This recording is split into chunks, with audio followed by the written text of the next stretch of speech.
Hi everyone, আমি বিথি। কেমন আছো বলো তোমরা সবাই? আজকের সকালটা শুরু হলো খুবই কষ্টের সাথে, কারণ আজকে আমার বড়মারা বাড়ি চলে যাচ্ছে, মানে আসাম চলে যাচ্ছে।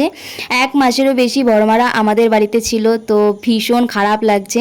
তার থেকেও বেশি খারাপ লাগছে বড়মাদের সাথে আমার আর আমার বাবার যাওয়ার কথা ছিল, বাট কলেজে এক্সাম পড়ে যাওয়ার কারণে আমার বদলে আমার বোন গেছে। খুবই মিস করব সবাইকে, একসাথে থাকা খাওয়া 1 মাস অনেকটা অভ্যাসে পরিণত হয়ে গেছিলো। তারপরে আমি ফ্রেশ হয়ে খাবার খেয়ে আমি দুপুরে রান্না করতে চলে এসেছিলাম। আর আজকে আমি রান্না করছি হচ্ছে মাংসর ঝাল, যেটা কিন্তু আমার ভীষণ পছন্দের। আর আজকে যেহেতু রোববার ছিল, তাই নারুদা চলে এসেছিলো। নারুদার কাছ থেকে অনেক বিস্কুট আর তার সাথে কতগুলো হজমলা কিনেই বাড়ি চলে আসি। বাড়ি এসে রান্নাটা পুরো করে তারপর আমি সানে চলে যাই। স্নান টান করে এসে আমি খেতে বসে যাই। আর যেহেতু মাংস হয়েছিল তাই আমার আর বেশি কিছু লাগে না। তারপর একটু ইচ্ছে হলো নেল পলিশ পরতে, তাই নেল পলিশ পরেই টানা ঘুম দিয়েছিলাম। উঠেছি সেই বিকেল নাগাদ। বিকেলে রেডি সেডি হয়ে চলে এসেছিলাম আমাদের দোকানে। বাবা নেই, তাই মা আর আমাকে দোকানটা খুলতে হয়েছিল, আর আমি বাবার দোকানে এসে একটু ঢং করছিলাম। আর এইগুলো হচ্ছে আমার বাবার সরঞ্জাম।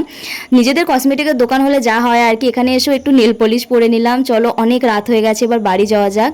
বাড়ি যাওয়ার পথে আমি আর মা খেয়েছিলাম ফুচকা, শুকনো ফুচকা, যেটা আমার ভীষণ পছন্দের। তার সাথে খেয়েছিলাম আইসক্রিম। That's it.